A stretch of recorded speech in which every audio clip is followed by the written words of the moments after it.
Welcome, everyone. Always a pleasure to see all of your names.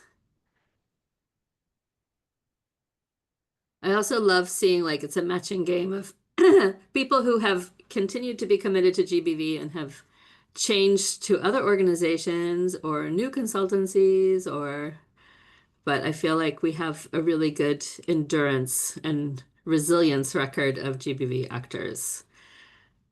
So I feel especially appreciative of everybody in these times of many challenges. So it's always like a comfort to see everybody who's hanging in there. Um, we have a very full agenda, so I will try to get started since we don't want to cut anyone short. And Shiva is putting into the chat. You received the agenda already, but just so you have it at your fingertips and can see who all of our lovely speakers are for today and all of the exciting items that we have.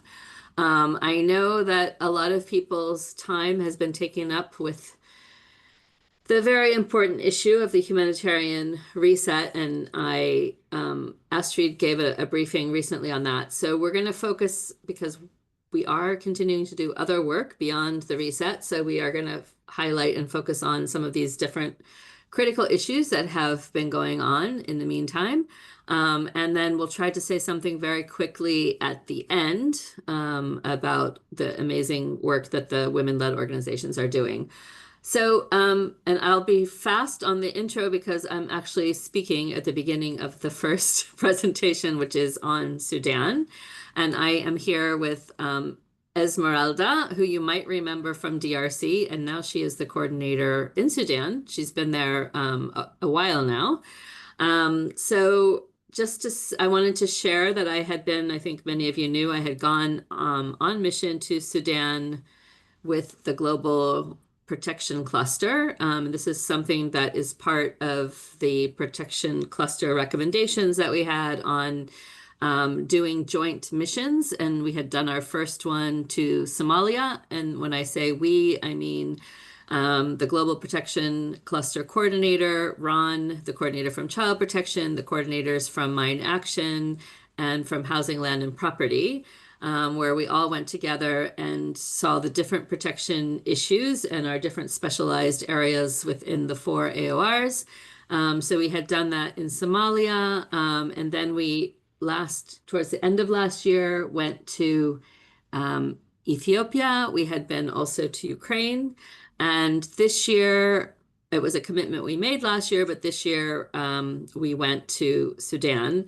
This year, because of the funding cuts, Mine Action and Housing, Land, and Property were not able to come along. So it was Child Protection, GBV, and Protection. And we really wanted to focus more on seeing the field and the different locations outside of where people are currently located in Port Sudan. As you know, it's impossible for people to go to Khartoum. So everyone is focused as sort of their headquarters in Port Sudan. And so we went to Kassala and to Gadaref and were able to meet with a number of Esmeralda and I went as part of our visits focused on women-led on women-led organizations and also visiting women, girls, safe spaces. We had focus groups also with girls, young girls from 10, 11, 12 years old, and then older adolescent girls with focus groups. Child Protection also did some separate focus groups with girls. So we were able to triangulate our inputs and hear the concerns, as well as meeting with civil society organizations and with different line ministries for both Child Protection and for GBV. And we we met with CVAL, which is the organization, sort of the government counterpart on gender-based violence. And we did meet with ICCG in one of the locations with OCHA, and we had a number of like when we had all the full protection groups together, we saw the difference when we had the government with us, where people tended to be more quiet about protection issues than when it was just the actors working on the different specialized areas and protection, where we didn't have line ministries or the HAC, which is the humanitarian counterpart. When they were not there, it seemed like people felt more comfortable speaking and raised a lot more issues. And I would say we had a very impressive turnout at all of the GBV meetings. Huge amount of interest, people online as well as in person. And one of the colleagues had just done a mission to Khartoum and had a lot to say about what she saw there. And there was a lot of interest from all the different members. And I know many of you have been following Sudan. The situation has not gotten better. It has been a while now since we led our mission. So I thought it would make the most sense. Esmeralda and I were together. We were on this mission with our counterparts from in country, and Esmeralda had actually arrived 1 week physically to the country before we had this mission. So we got to see a lot together. But so much has happened since then with the reprioritization exercise by the humanitarian coordination team and led by the HC with OCHA. And so I thought it would make most sense in this call to have her give an update on where things are standing now. And then we can also finalize with some of our impressions from the different focus groups that we had. So I'm going to turn over to Esmeralda.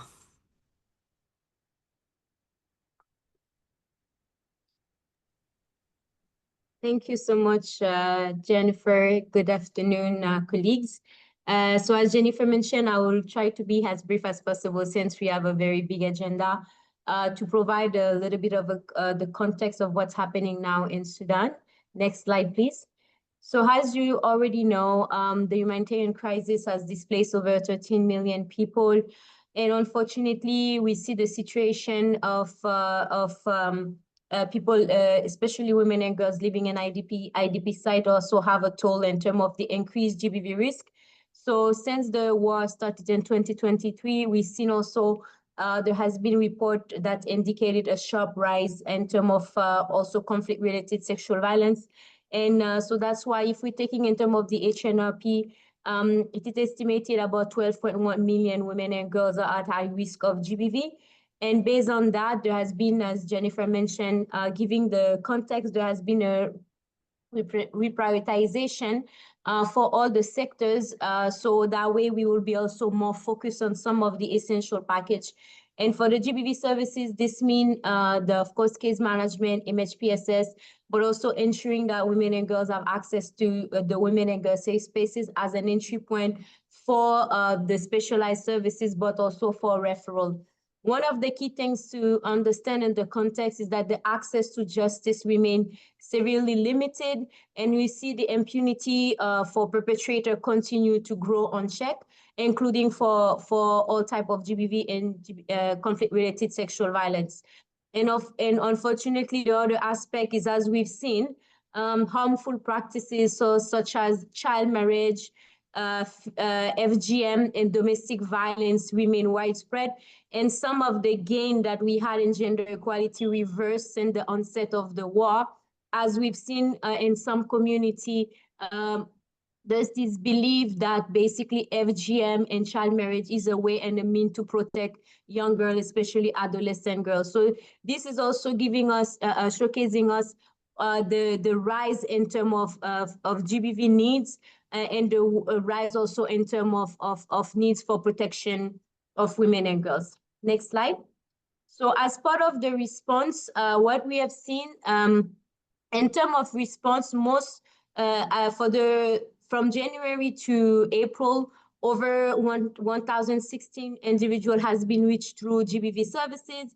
This includes the targeted specialized services, as mentioned, case management, MHPSS, but also it was very important for us to also integrate the dignity kit as a part of mitigating the risk to GBV. And I think maybe Jennifer will touch base on it later.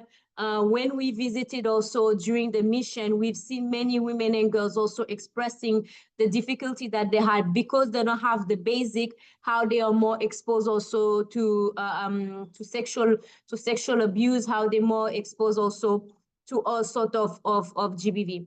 So as part of this, we've seen 80% of the people which were women and girls, which continue to reflect a disproportionate impact of GBV and the high level also of vulnerability on female population. This is linked directly to the situation on the IDP side, as already mentioned, but also it is linked also to entrenched social norm.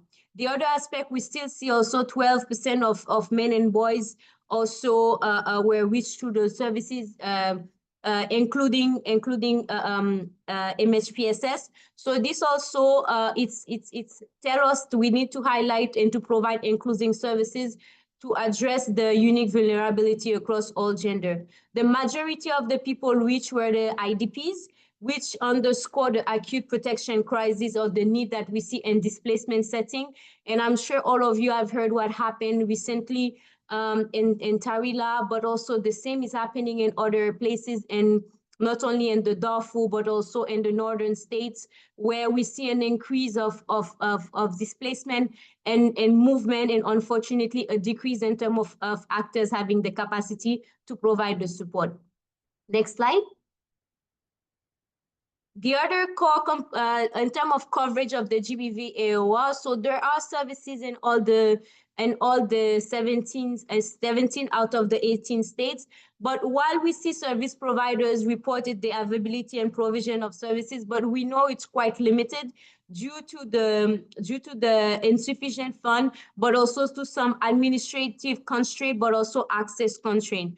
So as the GBV AoR, we had also intensified our effort to strengthen coordination mechanism, using also, as you know, we have been working very closely with women-led organizations, either as co-coordinators, but also as providing the support at the states level where we are not as coordination. So just to give you, this graph is to give you a clear representation. As you see, most of the services are PSS and case management. We still working very closely with the health cluster and the SRH working group in terms of CMR, because there has been also there has been an assessment, and we see, unfortunately, there are still many states where the full services of CMR is not available. And also we know even what we are presenting, unfortunately, GBV remain underreported for different reasons: fear of retaliation, fear for the service provider themselves, and also we know the stigma that come with it. And one of the aspects is many of those cases, we've seen also children born out of rape. This is something that has mentioned during all the focus group that we have, but this is something also when discussing with the child protection AoR and with talking with other actors, we see also there's a growing needs in terms of services, specialized services for children born out of rape, but also for the family, because we've seen sometimes it had linked directly to child trafficking because there are not specialized services or not enough specialized services to respond to the need of children born out of rape. Next slide.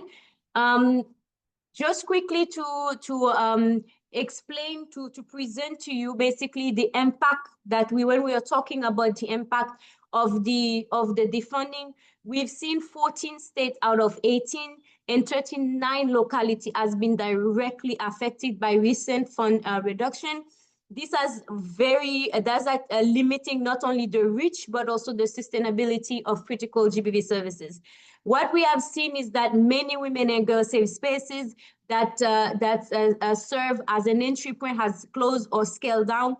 And also we have seen there has been a lot of termination of staff, which has a direct impact not only on the availability of trained professionals, but also in terms of the quality of services, because many of the case managers, many of the service providers are overburdened and burnt out due to the increased load of cases they have to support in a daily basis. So in total, we see at least 16% of the total funding that at the beginning of the year that we knew was already secure has been lost. And this will impact over 126,000 people across the 14 states that I mentioned. To resume also some of the key challenges, next slide, please. The first aspect, I've already mentioned it, is the scarce resources to meet the needs, because unfortunately last year and even this year we're seeing the GBV services, GBV response is one of the sectors that had received less funding, despite the fact that we know there's a rise in terms of GBV cases. The other things also, it's the access to GBV response in conflict affected state, including, as I mentioned, either administrative constraint, as we know in some locality, even mentioning work of GBV is quite difficult and quite worrisome for the service providers. This impact even the way and the how to disseminate the referral pathways, because at the beginning of the year there has been we did a quick assessment to know how the service provider feel about disseminating the referral pathways widely, and over 60% of them were worried that if it was shared widely, that it will impact not only themselves but also the survivors. So this also kind of explain and showcase why is it so difficult, the reporting, but why also is this difficult to have services in conflict affected states. The other aspect is the increase in harmful coping mechanism. As I mentioned, child marriage, there has been a lot of gain over the year with the ongoing work being done with community, but unfortunately more and more we've seen like even some professionals that were supposed to support are actually now doing FGM as a way and as a mean to gain some financial gain. So the other aspect is the limited ability to provide holistic care, especially if we're talking about legal care. This is something that's very limited across the state, not only because of the services available, but also in terms of access and the fee for many survivors. We have seen also the short-term project, and now it's getting worse and worse. The short-term project do not also help in influencing in the social and behavioral change communication. So this is something that has impacted directly also the progress that were made with a continuous community program, the establishment of community mechanism.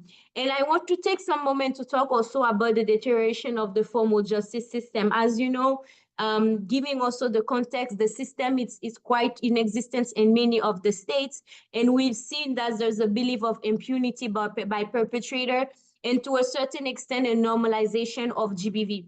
And based on that, we were very happy to see in April with the visit of the SRSG SVC, there has been the signing of the second cooperation framework for conflict-related sexual violence that was signed between the government of Sudan and the SRSG, the United Nations.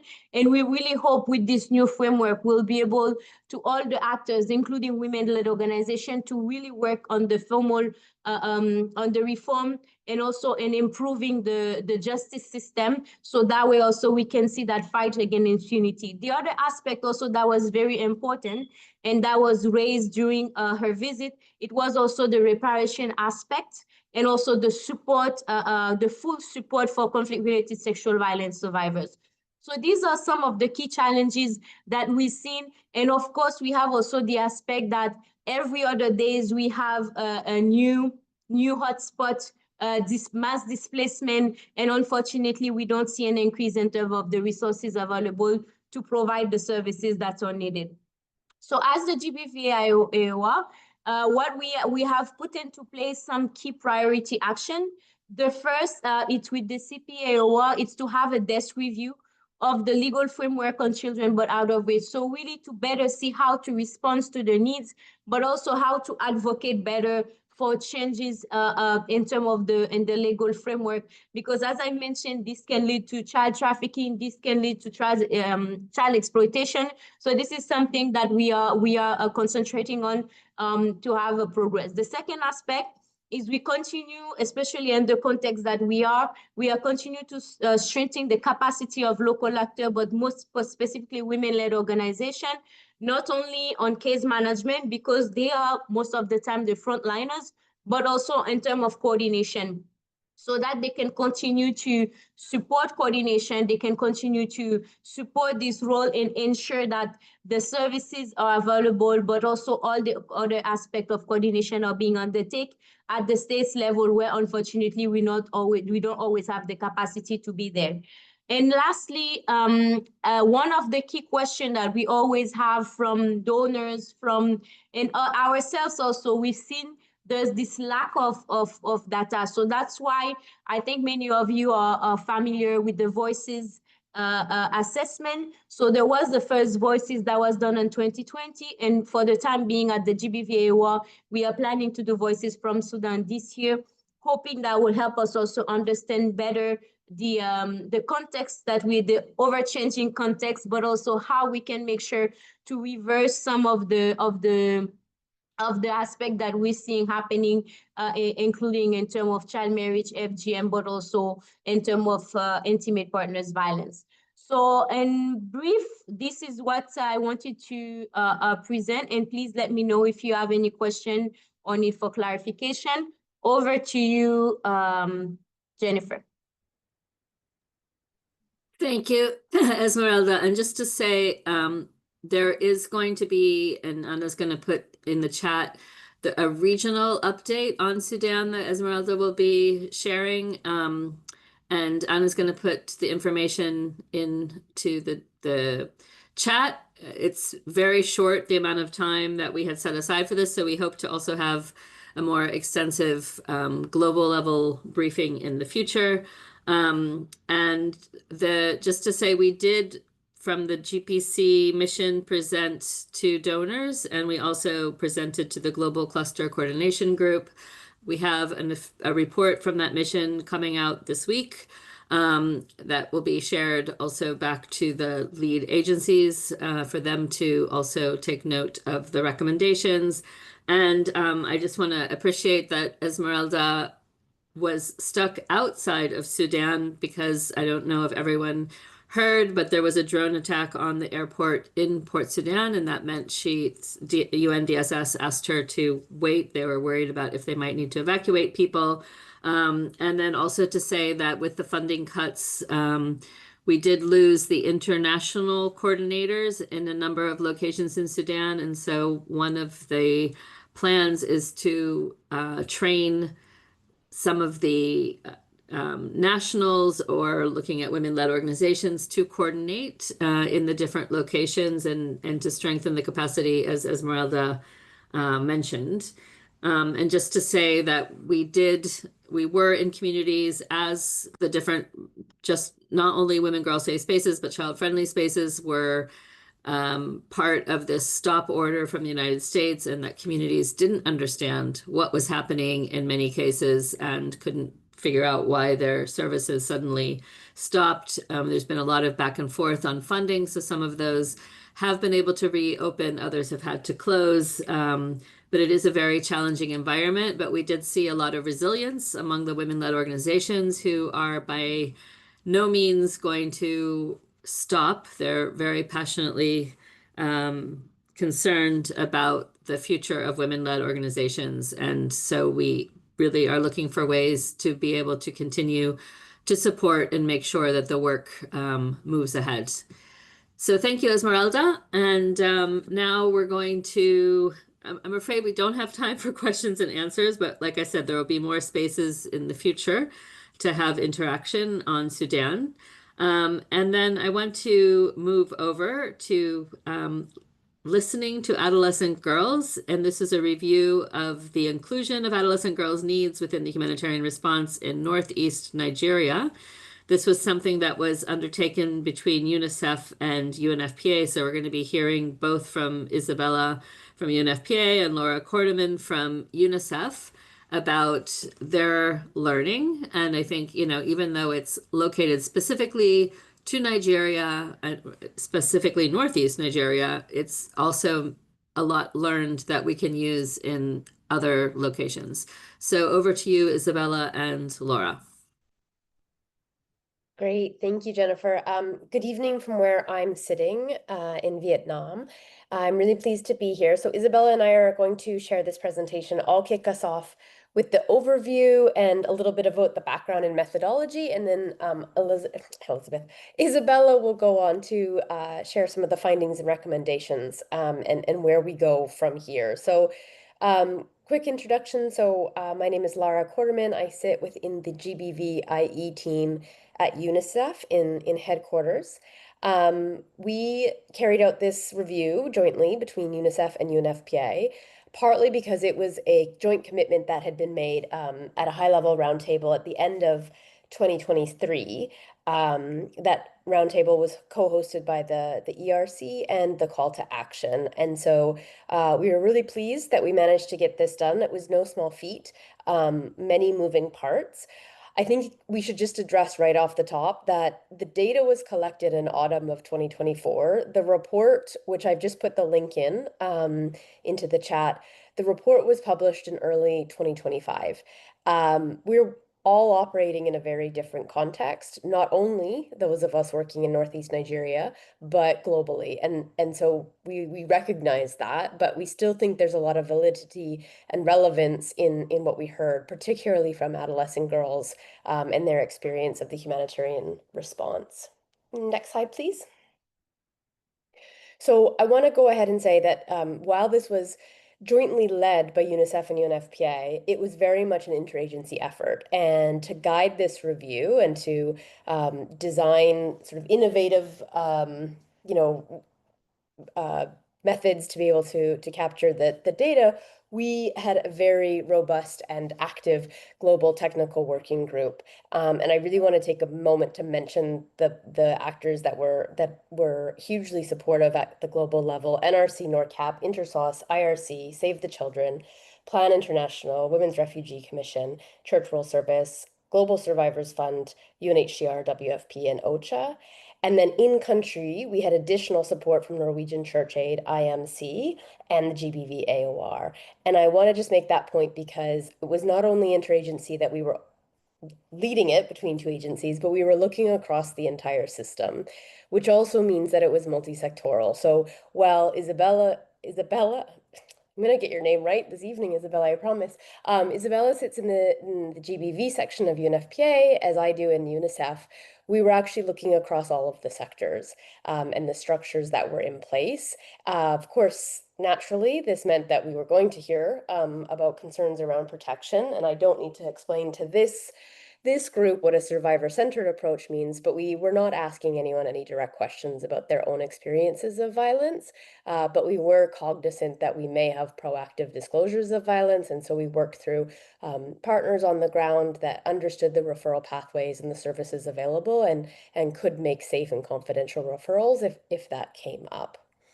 Similarly, we were intersectional in the way that we approached this, recognizing that adolescent girls in Northeast Nigeria are not a homogenous group. We've got girls that are married, girls that are mothers, girls that are in school, girls that are out of school, girls that are living with disabilities, girls that have been formally associated with or perceived to be associated with non-state armed groups. So a real diverse group of girls between the ages of 10 to 19.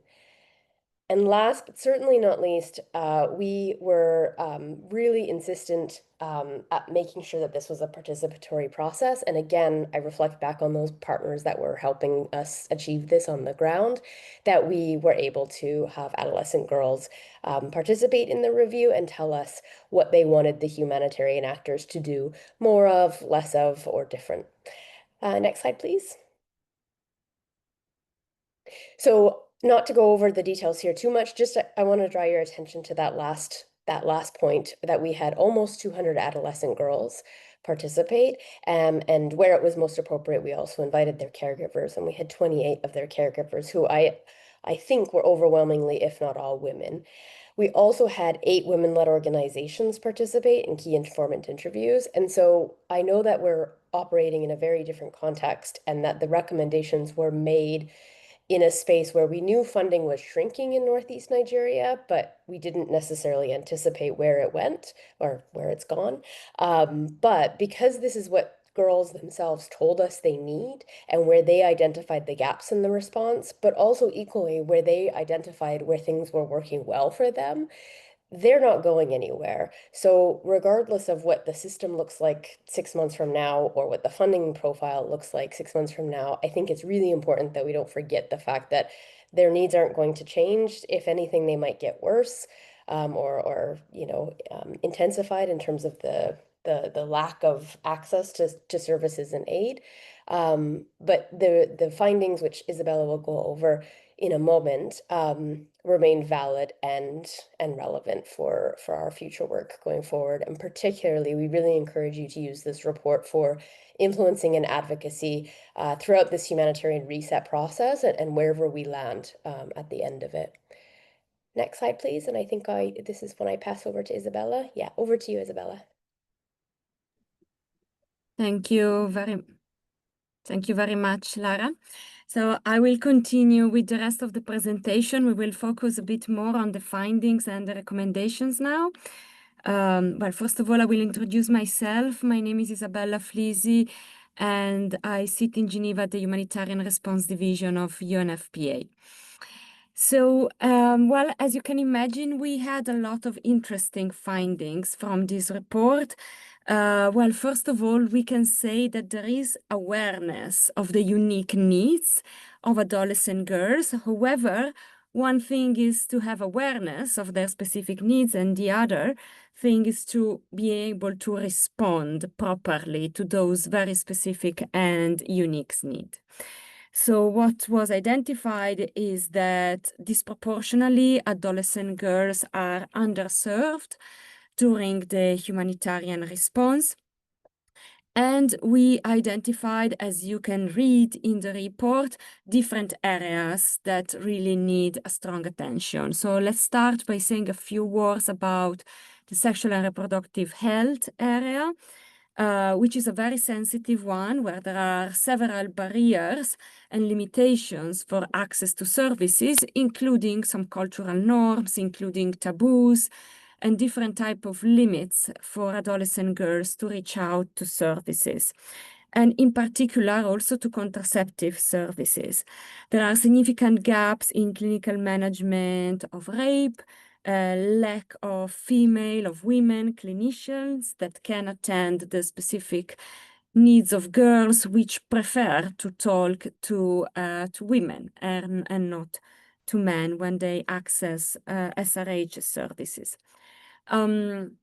Something very specific has been identified, in particular for adolescent mothers, in terms of SRH, that they fall in between the cracks of the different programs, and for them it's more difficult to access the services. They face several barriers, or they can also be excluded from specific projects, from specific programs.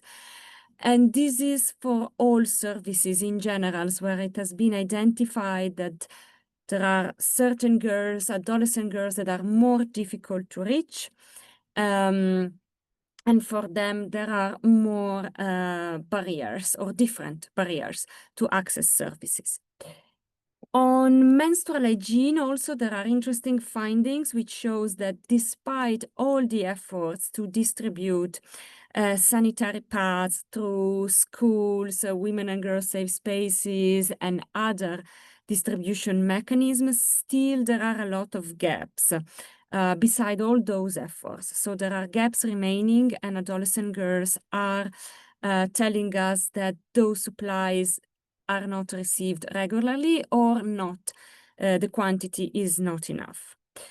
Very interesting findings, well, in particular to be presented today at the GBV AoR monthly meeting, are related with GBV. As you can imagine, there are multiple forms of GBV that have been identified, and in particular within this context, it's important to focus on the fact that adolescent girls are targeted by non-state armed actors. And in particular, the girls feel abduction and all the different forms of violence that can suffer. in case of abduction, including forced pregnancy and rape. Services for GBV are not sufficient. The review also identified very good practices, best practices that you can find as well in the document with examples of good practices, including, for instance, girls' clubs to discuss and to talk about violence, including, for instance, the GBV referral pathways distributed at schools, and having education and schools as part of the GBV referral pathways. So this collaboration with education sectors has been identified as a very good practice. For MHPSS as well, gaps have been identified. In education, there have been significant efforts. As we just said, there are very good practices as well, in particular in relation with GBV, but still there are a lot of barriers, and in particular for girls that belongs to some specific groups, like adolescent mothers, young mothers, adolescent girls with disability. For them, access to the services is more difficult. Another area of the report focuses on building on existing foundations. So the report focused as well on identifying what is already existing, that is working well, and then can be strengthened. To this extent, for instance, the gender technical team has been identified as one of those spaces where topics related with adolescent girls can be discussed.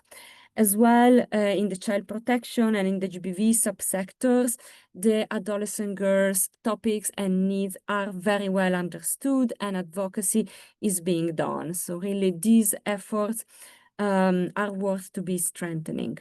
As well, there has been a strong focus on localization and on accountability to the affected population that also proved to be relevant for the adolescent girls. And building on those existing good practices is one of the key aspects. And as you know, we will have to see what and how it will happen moving forward. Next slide, please. Other findings are focusing on the very specific age group of adolescent girls and how this transition from childhood to adulthood can be navigated. In relation with livelihoods, there are some interesting information showing how needed it is and how adolescent girls appreciate to receive financial literacy as well as different type of business skills. But once again, adolescent girls are in between the different programs because they don't really feel they belong to the livelihood programs designed for adult women. Other important findings are highlighting that those livelihoods programs could be ineffective if they're not based on market assessment. So this is something very important to keep in mind when designing those livelihoods program, to have a specific target on age for adolescent girls, but also to be based on evidence, on assessments of the market to make sure they will be effective. More about building on what works. Adolescent girls and also the key actors interviewed are very positive about the results of the safe spaces for adolescent girls. There are very good examples, and in particular about the specific curriculums designed for adolescent girls and how those targeted interventions are important to reach the most difficult to reach girls that might be excluded in other programs, but when they're targeted specifically through safe spaces for adolescent girls, then there are much more chances to really achieve the most difficult to reach adolescent girls. In relation with community engagement sessions, for instance, there should be sessions more specifically created for adolescent girls. because in many cases, the community sessions are not enough to hear the voices and the needs of the adolescent girls. Next slide, please. Yeah. So realizing we are short of time, so we'll just go very quickly through this. As we already said, the most difficult to reach girls, some of the groups identified are girls with disability, girls with HIV, married girls, adolescent mothers, and girls formerly associated with non-state army groups. And so something very specifically in terms of design is needed to ensure those groups can be reached. Next slide, please. Yes, so here you can find our contact details. Also, if you have any questions, in terms of next steps, just very briefly to mentioning, would like to mention to everyone that we really believe that the findings of this review are very relevant and are still very relevant despite the challenges and the changes that might happen within the humanitarian structure. This study was supposed to be replicated, in other 2 countries this year, but unfortunately at the moment this is on pause due to the funding situation. And efforts are taking place also in country to disseminate the review and also to use the findings and the recommendations for the advocacy efforts and for the fundraising effort as well. Thank you very much. Over to you, Shiva and Jennifer. Thank you, Isabella. Thank you, Laura. It was very informative and very applicable. So I did put in the chat that if anyone has a question, you can write it into the chat, and I'm sure Laura or Isabella will respond. But if you have a question or, yeah, that you would like to raise now, please either raise an electronic hand or you can take your microphone off to ask it. We have time for 1 or 2 questions. Or like I said, you can write it into the chat and I'm sure it will be answered, if possible, pretty immediately. And I do want to just say that when Esmeralda and I were talking to one of the girls groups in Sudan, we were very touched by a very active, I would say she was probably about 11 or 12, who said that they needed PSS support. And I asked what that meant, because, you know, sometimes we hear the language back that we use, but it's not always understood. But she was very clear and very adamant that she said they need to have somebody who listens to them because the adults in their lives are very stressed out and very busy and aren't able to listen to them. And so, you know, we also saw this separation of the younger girls from the older girls as them having different issues and different concerns that they wanted to raise. So really, Laura and Isabella, we think this is hugely important work. And we hope that we can continue to address these issues even in the current funding situation. I don't see anybody's hand raised, nor do I see any questions in the chat. But do feel free to reach out. Okay, let's see. Here is something in the chat now from Florence. Do you want to say something out loud, Florence? Yes, thank you so much for giving me the opportunity. Yeah, thank you for that presentation. That was so informative, Lara and Isabella. As we mark the Menstrual Hygiene Day tomorrow, I was particularly concerned about the feedback from the girls relating to menstrual hygiene materials. You gave examples of the gaps being they did not receive enough, and then such things related to quantities and so on. I would like to know if there's any feedback related to our efforts to ensure that menstrual hygiene materials impact on their vulnerability to GBV. Is there anything like this? Was there any other feedback apart from the quantities not being enough and the timing not being frequent? I mean, I think my initial, oh, sorry, did I cut somebody off? Florence. Yeah.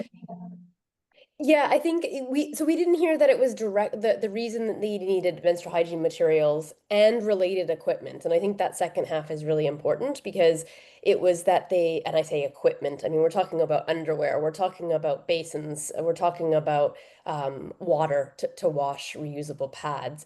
And I don't think that it was because it was not articulated with the link to GBV, which I know is maybe not what this audience wants to hear because it would sort of build the case for why it's so important. But it was more around what they were telling us was that there just was simply not enough. There had been quite a really promising practice identified with the wash sector and education working together to distribute pads in schools. But I think we're just talking about scale. So it just wasn't enough in terms of reaching every school. And also that was maybe, I'm going to speak off the cuff. I don't know the exact timings, but it was maybe once or twice a year. It wasn't frequently enough that these girls felt that they had enough pads, was what they were telling us. We didn't ask specifically about the linkage with GBV. I do have to say that many of the colleagues, again, WASH and education, had done quite a bit. And I want to come back to what Isabella was saying around that gender technical team. Having that structure, it was co-hosted by OCHA and UN Women and women-led organizations. Having that structure meant that issues like this were raised in interagency coordination fora, and that there was good, I thought, efforts to address them. It was simply in many cases that there just was not enough funding to cover the full breadth of needs. And essentially came back down to that frequency.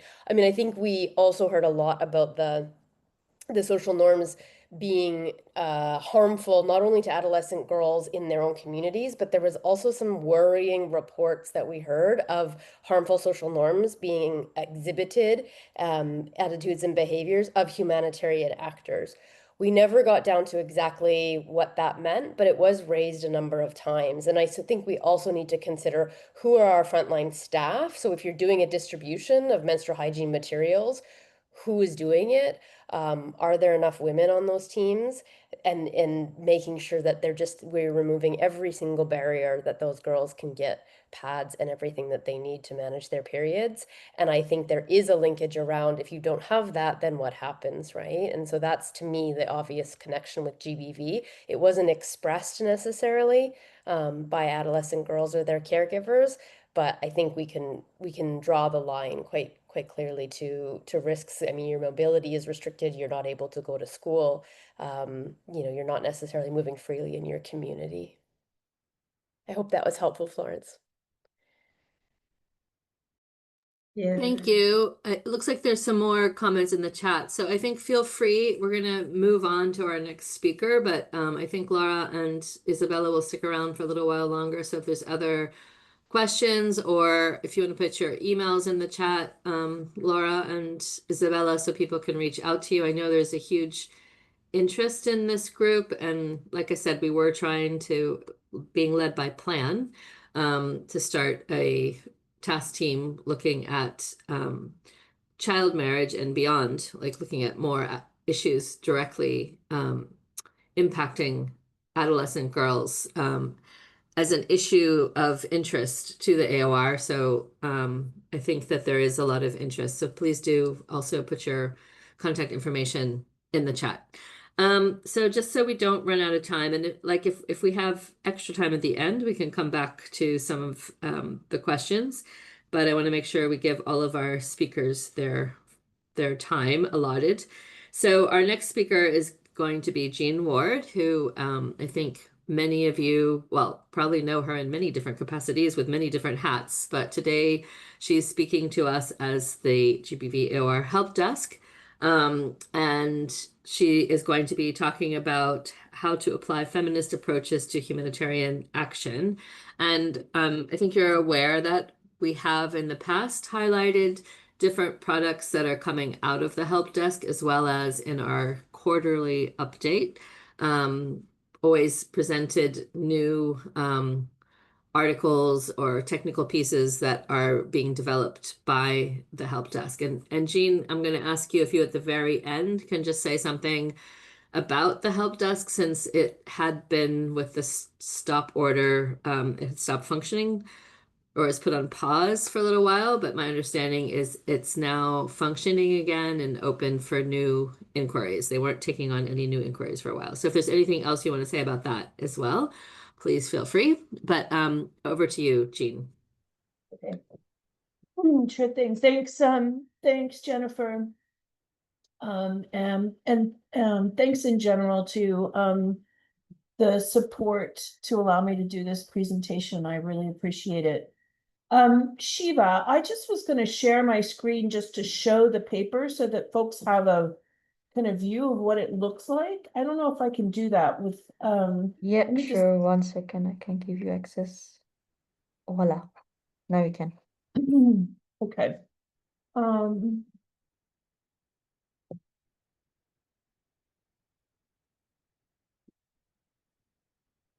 right, hold on just a second. Let's see. Okay.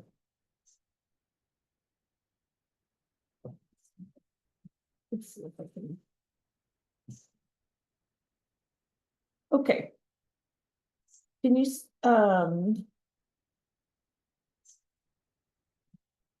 do you see the paper now? Yes.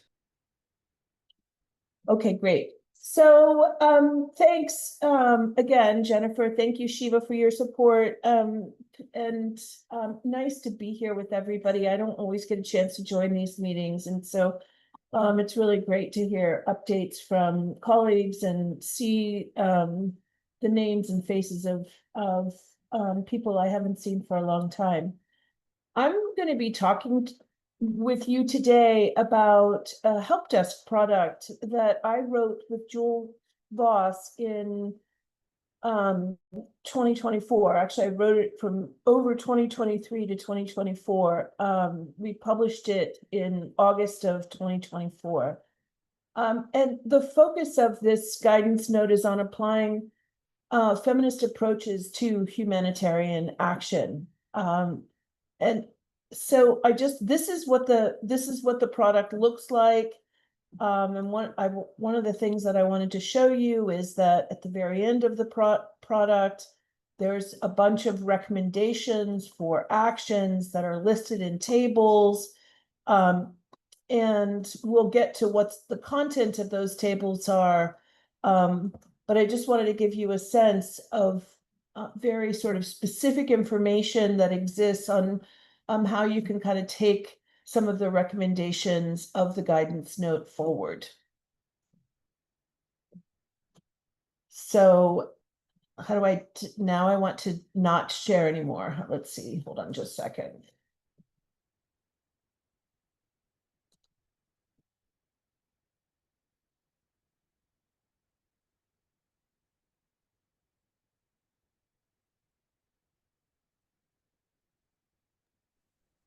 I think it's fine. It's working now. Yeah, You're back fine. to your PowerPoint. Yep. Yeah.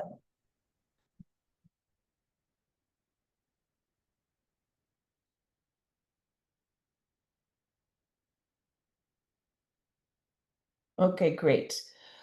All right, so if we can go to the next slide.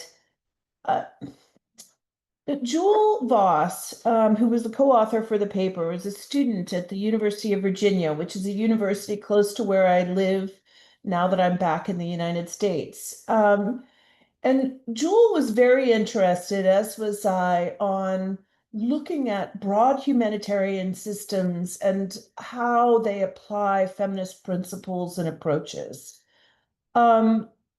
She and I, through our work together on other research areas, started to chat about how we could write a paper that would operationalize or support the operationalization of feminist principles to broader humanitarian action. We had this idea that the evidence shows us that feminism can benefit entire communities and societies. And we understood that there were strong normative frameworks and commitments to women's rights and empowerment within the UN system, and that also many of the goals that the UN system has struggled to achieve, such as localization, accountability to affected populations, are aligned with basic feminist principles. So we proposed to the help desk to draft a paper that asked the question or explored the question about whether a feminist framework for humanitarian action could hold the potential to help the humanitarian system better meet its highest priorities. Now, we started writing this paper when things looked very different, before, all of the conversations that we've had this year and before the humanitarian reset. However, I really feel that this is a moment for those of us working in the GBV field to be reminded of the value of our foundational principles, and to really have them in mind as we're doing advocacy about the criticality of retaining a focus on gender-based violence and humanitarian response. And also have them in mind when we are engaged in larger discussions around what an effective humanitarian response looks like. So Jennifer and Shiva and other colleagues kindly are allowing us to present this guidance note now, even though it came out in August last year. Next slide, please. So just to give you a sense of the basic content of the guidance note, the paper looks at the question, as I said, about whether feminist theories and principles hold the potential to help the humanitarian system better meet many other of its priorities. So it's not an argument about whether feminism improves efforts to address GBV. It's really looking at how the feminist approaches that are so foundational to our work on GBV can have a positive impact across the entire humanitarian system. The paper begins with a basic primer on feminist theory, what it means, where it comes from, why it's useful, and what some of the shared core principles are across multiple types of feminism. It then goes on to provide a review of some of the ways in which feminist theory is already informing UN policies and approaches, including humanitarian policies and approaches. It tries to illustrate the value of feminism and undertaking feminist-informed action to show that actually feminism and feminist-informed action is not a new concept in humanitarian response. It has existed for a long time, and we're going to talk a little bit more about that as we move further into the presentation. But I would have to say that this was one of the biggest ahas for me in researching the paper, is how actually embedded feminist thinking is in UN commitments, and how it's important for us as GBV actors to understand the various ways in which feminist principles are embedded and to really amplify those in our conversations about any conversations about humanitarian reform. In any case, the paper then goes on to consider the benefits of feminist methods in realizing some of the most pressing humanitarian thematic agendas, and then moves on to explore some of the barriers to forefronting or foregrounding feminist principles in humanitarian action, and why implementation of the UN's many feminist-informed commitments often fall short. It then offers a reflection about how humanitarian actors can more effectively operationalize feminist principles to improve humanitarian response efforts. And it, as I said, as I was showing you those tables, that's where there are some specific concrete examples of the ways forward in terms of better operationalizing feminist approaches in humanitarian action. Just so you all know, there was an extensive desk review that informed this, this paper, I think over 140 documents, but also key informant interviews with about 14 individuals, GBV programming experts, feminist activists, scholars, and some other actors working in humanitarian coordination and funding, as well as a couple of focus group discussions with members of global and regional women's rights organizations and feminist networks. Next slide, please. So the paper draws from a quote by Bell Hooks to begin its conversation about what feminism is. Bell Hooks is an eminent Black feminist scholar from the United States who defined feminism as a social, political, and cultural movement that seeks to advance the rights and status of women and to work toward gender equality and justice. In general, feminist movements share a common goal of equality of the sexes, and feminist-informed work seeks to dismantle oppressive systems that marginalize and discriminate against women. Feminist theory recognizes the widespread impact of gender-based discrimination in shaping nearly all societies around the globe. I know I really don't have to sort of go into details about this because those of us who work on GBV are really grounded in feminist theory and practice. But what I do want to say is that the paper recognizes that feminism is not a single idea. It's a global, diverse, and evolving movement. And as we were doing research for the paper, I realized that I myself, even though I've been in the field for 30 years, did not know where feminist theory and activism originated. And so while I was doing the research, it became clear that feminist concerns have been captured throughout history. They've been influenced by a wide diversity of ideas, so linked to ancient Greek philosophical traditions, Enlightenment philosophy, Pan-Africanism, Marxism, socialism, abolitionism, anti-colonialism, civil rights, women's rights, among other concepts and ideas. Different types of feminist movements occurring in the Western world have been described by scholars as waves of feminism. So you might have heard of first wave, second wave, third wave. And while understanding these waves of feminism is useful in appreciating the variety of feminisms and their evolution in the West, but we need to, it's very important that we recognize that feminism is not exclusively or predominantly a Western concept. I can remember in the early days of supporting GBV programming in humanitarian contexts, some of my colleagues would say that it's not appropriate to be working on GBV in societies where norms and practices did not support sort of the goals of women's rights and women's empowerment and gender equality.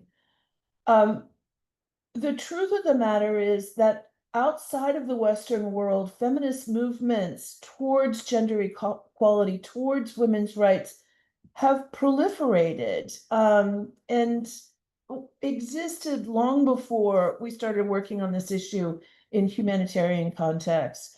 Some, so for example, some in response to political movements, such as across Asia in the early 1900s, where feminist activism on women's political rights, access to education, and gender-based social reforms coincided with nationalist movements and anti-colonialism across countries in Africa, evidence of feminism is longstanding. For example, the Women's Market Rebellion in Nigeria in 1929. And this activism gained really critical momentum in anti-colonial and independence organizing in the 20th century. So feminism is diverse, it's evolving. However, across these different types of feminism, next slide, please, there are sort of some essential shared tenets or principles. These tenets talk about the what of that feminist actions hope to achieve to eradicate oppressive systems and build structures and societies that benefit us all. These principles typically drive feminist efforts to disrupt the status quo, to increase understanding of systemic injustice, to inform feminist advocacy that creates lasting social change. So just some of the principles that we selected out in our paper were transforming unequal power relations between men and women, ensuring representation of women and girls, promoting bodily autonomy and rights of women and girls, ensuring safety for women and girls, taking an intersectional approach, and promoting social justice for all oppressed groups. So whether it's liberal feminism, radical feminism, Marxist feminism, African feminism, decolonial feminism, and so on, ecofeminism in the era of climate change, indigenous feminism, each branch has its own theoretical framework and perspectives, and yet there are some central core principles that tend to exist across all these feminisms that it's useful for us to understand. Next slide, please.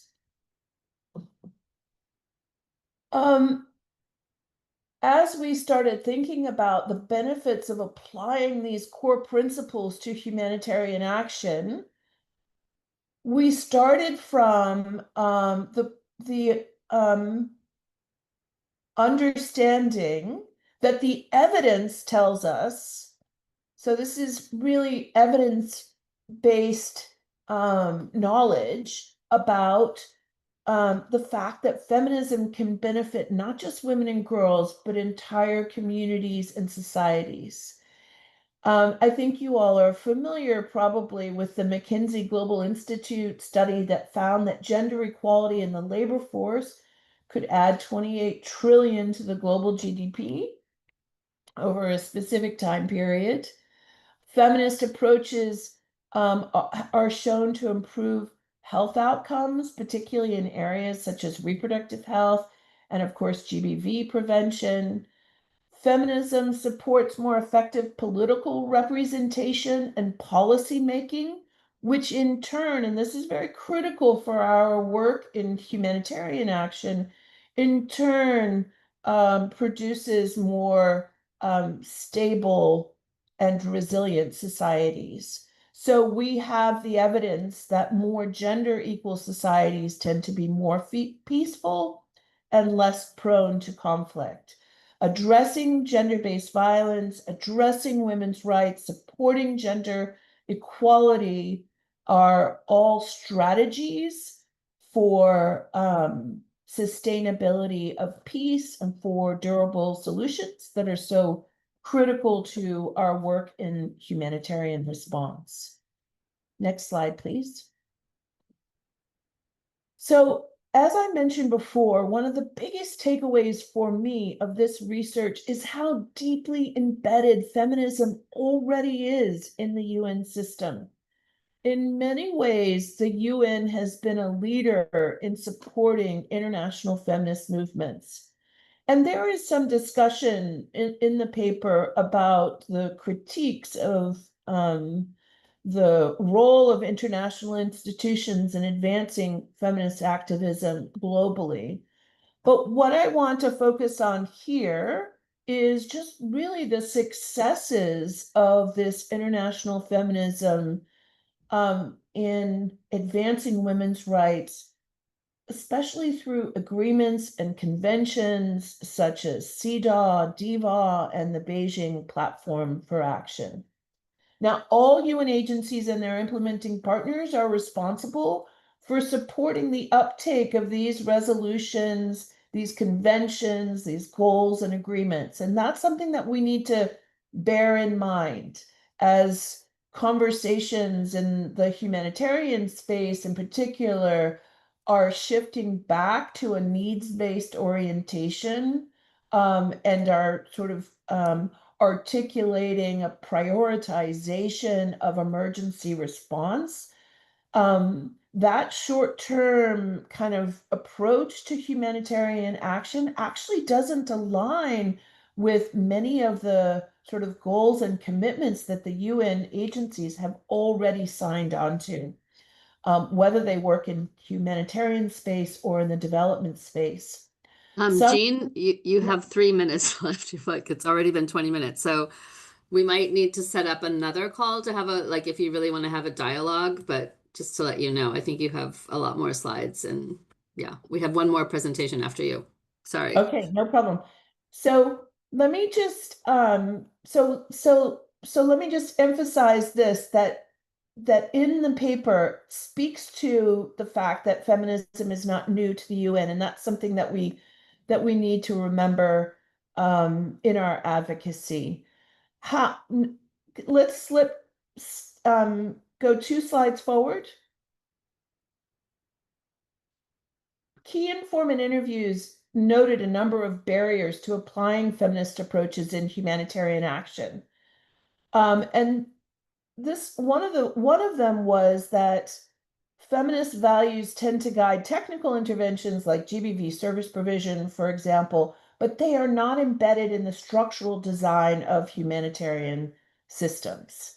The structures of humanitarian systems were still considered by key informants to institutionalize patriarchy, and that there is a gap between rhetoric and action in humanitarian systems. And yet, if we can move to the next slide, there are many ways in which feminist principles support, just keep going, Shiva, just keep going. They support some of the big priorities of humanitarian action, and this is detailed more in the paper, like localization, centrality of protection, humanitarian development, peace nexus. All of this work is richer when feminist principles are applied to support it. So, and I'll just do 2 more slides and then I'm done. Next slide, please, Shiva. The paper argues that rather than, we need to not only apply feminist understanding to technical interventions, but across the UN, we need to promote more feminist ways of working. Humanitarian response may never be inherently feminist due to its colonial history and its hierarchical structure. But there can be strategies to utilize and uplift feminism to improve humanitarian response, like prioritizing local knowledge, uplifting relational learning, promoting and practicing accountability, ensuring authentic participation, expressing empathy, and maintaining humility in the wide structures of the humanitarian system, promoting self and collective care, and committing to transparency. These are some of the feminist ways of working addressed in the paper. And then last slide, Shiva. The paper focuses on 3 target areas to support feminist transformation in humanitarian systems, and that is humanitarian leadership, humanitarian coordination, and humanitarian donor engagement. It describes how these areas are interconnected and they are crucial for shifting to more feminist ways of working. And as I mentioned to you all before, the paper then has a kind of elaboration of specific ideas for operationalizing feminist principles and approaches across these three areas. So Shiva, let's shift down all the way to the last slide. And then we can just briefly, if anybody, I know we don't have a lot of time. You don't have any time. You're out of time. Yeah, okay. All the way to the last slide. Yeah. So Jennifer just asked me to talk about the help desk. So the help desk, just for those of you who may not be familiar with it, it's a free and confidential remote technical advisory and research service for all humanitarian actors working on GBV risk mitigation, prevention and response at the local, country, regional, and global level. And the help desk team has a roster of experts that can support with different deliverables, evidence reviews, development of learning briefs, guidance notes like the one I talked about today, providing rapid technical program support and coaching support. The service can be provided in Arabic, English, French, and Spanish. And Claire has posted from your team the information also into the chat. And I would just suggest that if you will have access to the paper if you haven't already read it, and if you would like to have a time slot to have a further discussion on this or a more in-depth conversation, I'm sure that's something we could ask to organize with the help desk and really have a focus on that. So thank you so much, Jean, I know you did a lot of work on this, and I know many of the people in our membership have been part of consultations or focus groups at different times. So thank you again. And I think, as Jean pointed out, it's very relevant to our situation right now in humanitarian work, and also in all the pushback that's going on with work with women and girls and gender and GBV and DEI. So I'm going to turn it over to Liz Pender, who is for UNFPA. She is the senior, I don't know exactly, senior officer, senior advisor to UNFPA on PSEA. And she is going to talk a little bit about a meeting that happened recently at Wilton Park, which I also was able to attend, but more looking at what is happening right now with PSEA. And I'm going to ask if people can stick on an extra 5 minutes so that Liz has a little bit more time. That would be great. If you have to leave on time, completely understood. Over to you, Liz. Thank you, Jen. You got 0% of my title correct, but that's okay. I got your name right anyway. Global Coordinator on Protection from Sexual Exploitation and Abuse and Sexual Harassment. Listen, I want to be respectful of everyone's time. I think, Shiva, maybe let's push to the third slide. This one's great. This one's great. So as excuse me, as Jen mentioned, and for all of you who are much more aware than I am of the conversations happening, particularly at the field level around the humanitarian reset, one of the spaces where this kind of discussion around where and how GBV and PSEA intersect was within this meeting that was hosted by FCDO. It's called Wilton Park. And I just wanted to share on the slide some of the things that came of that meeting. I'm not going to read everything on the slide because I am very conscious of time, but I wanted to share a couple of sort of overarching themes for perhaps conversation at a later time. Jen, we just don't really have time to really discuss it at this point. But what I think is probably most notable and relevant for this group to think about and to perhaps share anything in the chat that comes up is this recognition, certainly by the PSEAH community, that it is in fact GBV programs and GBV services where survivors of SEA are not only first and foremost most likely to go for really, comprehensive and holistic care, but also to report Right. And I think for the donors, this issue of reporting is a big one. So we're trying to figure out how can we use that hook to really reinforce how absolutely essential, for a host of reasons, how absolutely essential and life-saving GBV services are. Because sometimes that idea of PSEAH, whether fortunately or unfortunately, gets a little bit more traction with donors than just saying, you know, GBV is life-saving. So we're trying to figure out how can we message that the disproportionate defunding of GBV will have these broader ripple effects than just, you know, just on the GBV space. Something else that we discussed, excuse me, is the fact that women-led and women-focused organizations are absolutely front and center to the provision of support to survivors of SEA, but also on the issue of SEA risk mitigation and prevention, and that we need to focus funding and support and resourcing to women-led organizations.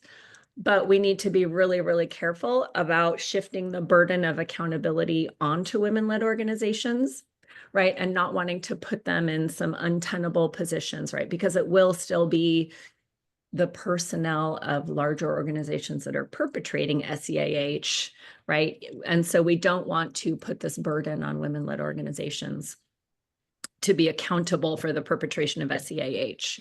Last but not least is this discussion around sort of the intersection of GBV and PSEAH coordination, and the fact that we want to be better about bringing PSEAH a little bit closer technically to GBV without having the pendulum swing all the way back to GBV, which, for, as Jean noted, some of us have been doing this for a long time. That's kind of where the PSEA work started, was in the GBV space in the early 2000s.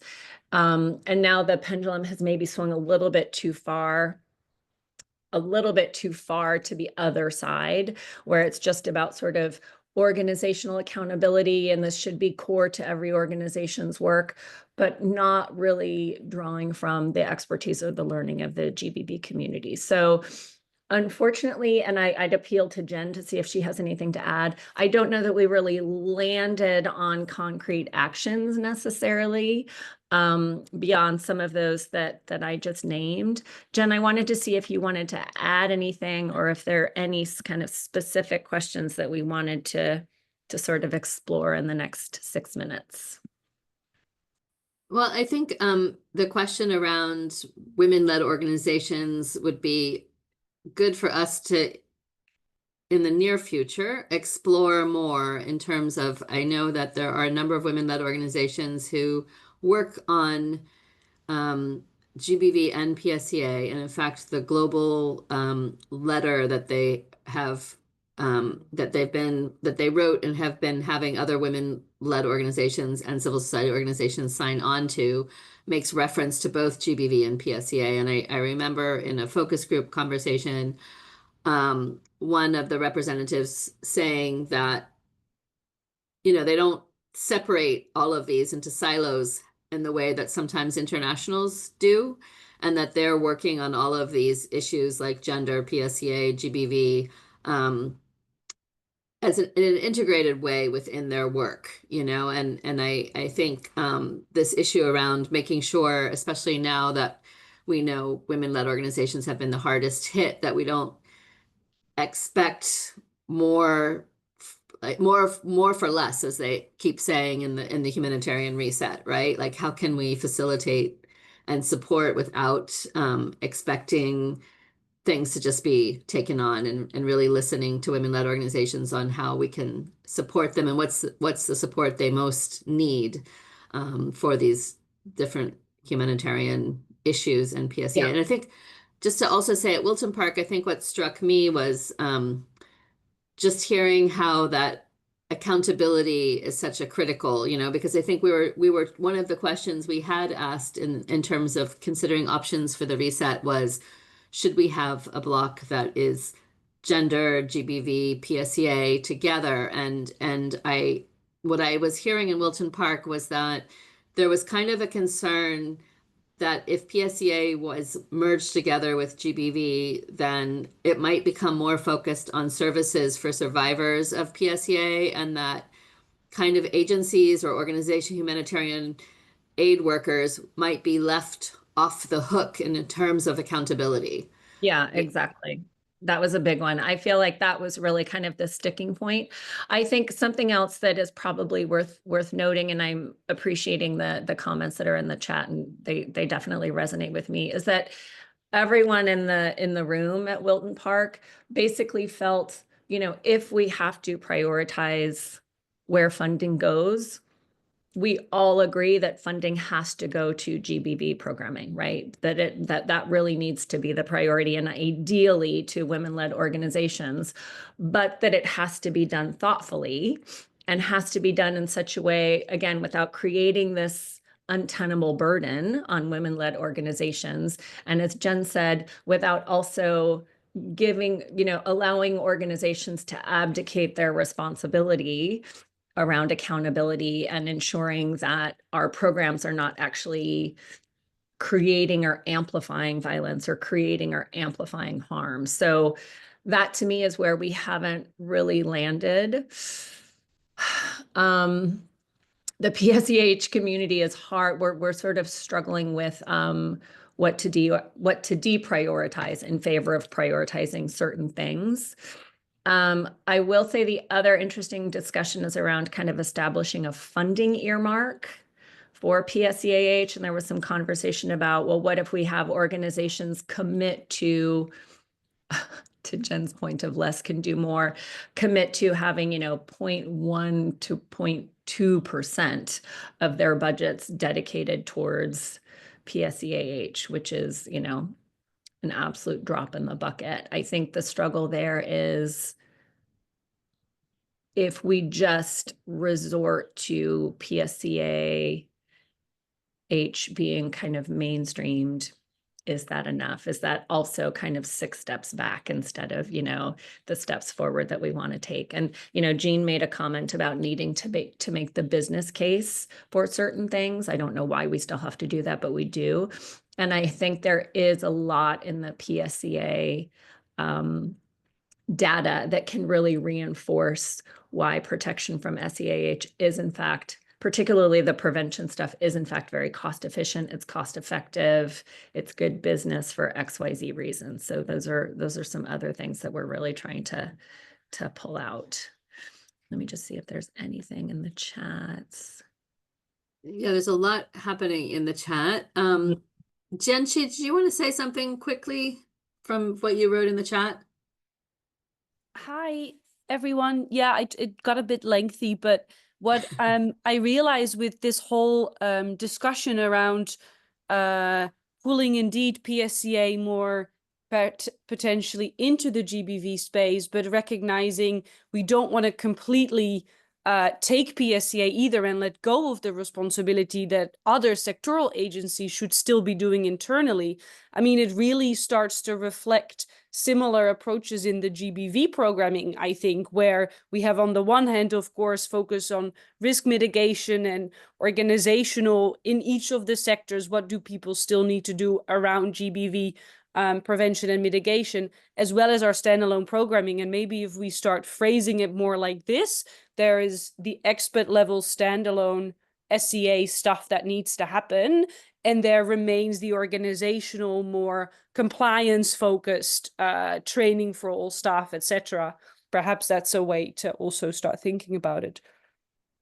Yeah, and I just want to sort of also point out, since we have predominantly GBV people on this call, Liz always raises this, and you know that most survivors of PSEA who are seeking services or seeking support to report are reporting through the GBV actors. And I just want to say huge kudos to all of you who are working on GBV and addressing needs, because that says a lot about the trust level.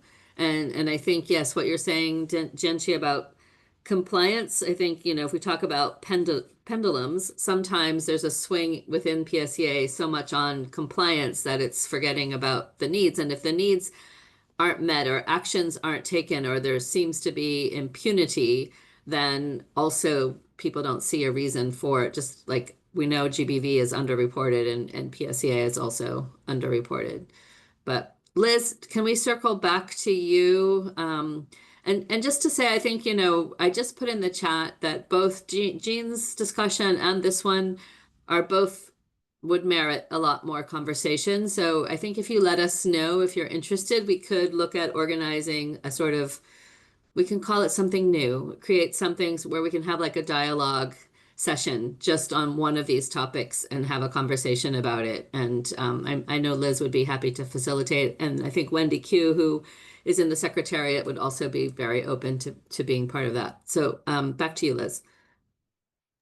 Yeah, no, I am very supportive of that, Jen. And I also just wanted to put out an appeal that, we are very supportive of shared advocacy, and we definitely are keen to, as a PSEH community of practice, many of whom, as you know, are former or forever GBV people. We're definitely keen to do what we can to elevate and maintain and prioritize GBV response and prevention is absolutely core and essential to everything that we do. So I think if there is any way that we can support that advocacy, it feels to me like there's a real desire to do that. So, maybe if folks have ideas as they come, Jen, they can share them directly with me or through you to Wendy and I. We definitely are happy to do some shared advocacy. Yeah, and we have in the past done like dedicated a call to a specific theme or thematic area. And so I'm just thinking also, because there's that study that just came out recently, that there's a few different things happening within PSEA that could be really good to highlight in a call and then have more in-depth conversation.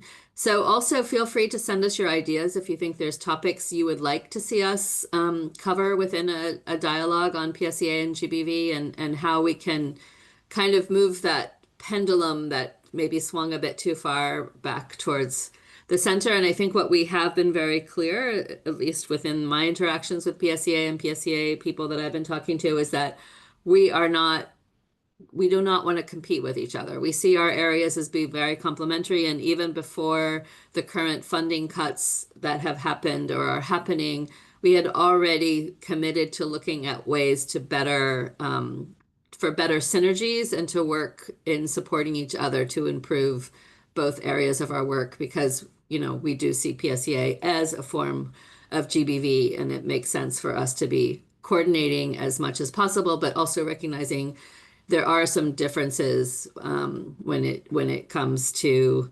verifying cases or doing inspection. There's legal differences, but there's also a lot where we need to mutually support each other. And I think PSEA has relied a lot on GBV services. And I think already in some of the conferences last year, the SEA actors were recognizing, acknowledging that and agreeing that there needs to be more support for services for all survivors of different forms of GBV. So we're 4 minutes over, and I want to just thank all of our many great speakers and topics. And Shiva will share. We always have this recorded and available on YouTube, but we also can share the slides and I know there were a lot of slides. If you didn't get a chance to see them all or to read them all, or you want some of the data that was shared, you'll receive that, and as well as the recording that's always available on YouTube. Shiva, do you want to say anything else before we close? No, I just saw Daniela's hand was raised in case. And to give her a few minutes. Okay. Yeah, and I also, we were going to say one more thing about the women-led organizations. But Daniela, do you want to speak? Sí, hola, pero bueno, hablo en Yes. español. Hola Elizabeth, hola Jenny. Okay. Las amamos desde aquí, desde Venezuela. Espero que todas puedan entenderme si ponen Yo voy a el traducir, traductor tranquila. abajo. Okay. Ok, perfecto. Bueno, sí, hemos tenido muchas preocupaciones con el reset humanitario. Mhm. Realmente hago hago parte también del grupo de PEAS y tenemos muchas preocupaciones. Quisiera que tomaran en cuenta en estas discusiones, bueno, saben que desde Latinoamérica lideramos la carta sobre la propuesta, pero además de esto, yo quería decir que es importante tomar en cuenta que las organizaciones lideradas por mujeres y las organizaciones locales y nacionales hemos adquirido muchas capacidades y que es importante que no se nos vea como organizaciones débiles, sino como organizaciones que ya somos muy fuertes y que podemos asumir muchas responsabilidades que de repente hace unos años no podíamos asumir. Yo creo que eso es importante cuando pensamos en el reset humanitario y en el papel de las OLM dentro de este reset. Tenerlo en la vista y juntarlo con esta necesidad además de que las cosas que tienen que ver con género no desaparezcan. Okay. No desaparezcan, digamos, bueno, ahí traduce. See, okay. So Daniela is from Venezuela, and I think many of you on this call are aware that the women-led organizations, a few of them worked together. I think we talked about this on a past call, to write a letter directly to the ERC. It's also been copied to the OPEC co-chairs, and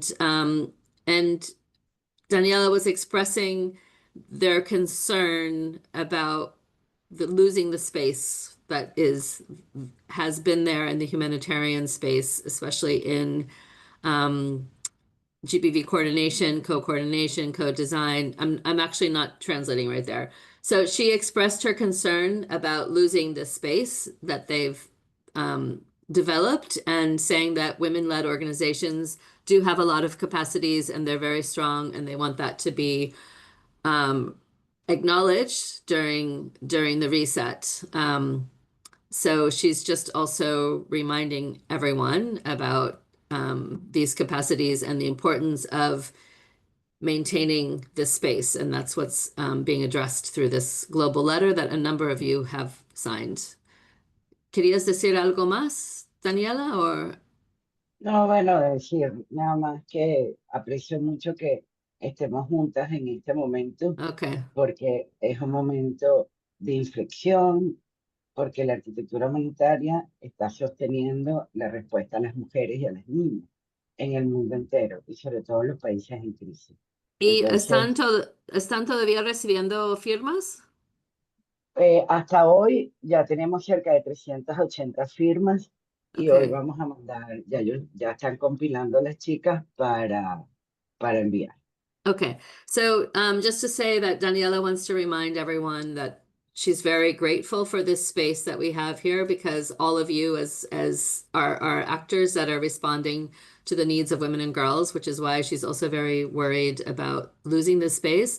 And I just asked her if people could still sign on to the letter, and she said today they actually have closed it because they're compiling all the information to send it today to the ERC, and they have 380 signatures. And just to remind everyone that LACRO, which is the Latin America region, really took the leadership on this, and then it has grown, and it's been shared by many of you to many different actors. I know it's also gone to Denise Brown, who is the person who's working with humanitarian coordinators. It's gone to the OPEC co-chairs. It's going to the ERC with the signatures. And just to also say, there have been women-led organizations at the country levels who have raised issues directly to the humanitarian coordinators. And we're excited, if I can report, that South Sudan had 60 signatures signed onto a letter or a position paper directed to the humanitarian coordinator, where they signed the letter, like not electronically, but in hard copy. And they got a positive response back from the humanitarian coordinator, saying that she's very interested in meeting with them to have a conversation about this space. And in fact, the South Sudanese women were meeting at the same time as this call to discuss how they want to interact with the humanitarian coordinator. But it was a very positive response from the humanitarian coordinator. And I know in Venezuela, they also started off by addressing the issue of the space for women and girls to their humanitarian coordinator. And I think they managed to maintain a space specific to women and girls because of their concerns that they raised to the humanitarian coordinator. So just to let I think most people on this call are aware of this, but just to let everyone know that also from the GBV AoR, this has been completely the initiative of the women-led organizations who are sharing with you now. And I feel very honored that there is this support being expressed so strongly about the women and girls who we have been serving, or I don't know, I don't really like that word, but that we've been working together to support in any way that we can. And I've heard from a lot of women saying that they will continue to support even if we don't have the funding. And I think in the past, you know, Jean was talking about the history of feminism and the women's movement. I think that a lot of us started as volunteers somewhere or supported in our communities because we are passionate and we believe in this issue. And I think it was Daniela who said there's a phrase in Spanish in Venezuela that says the worst thing you can do is not try. And I think I heard from another partner in Colombia who said, we can only do our very best, and we will do our best so that we'll feel like at least we did our best.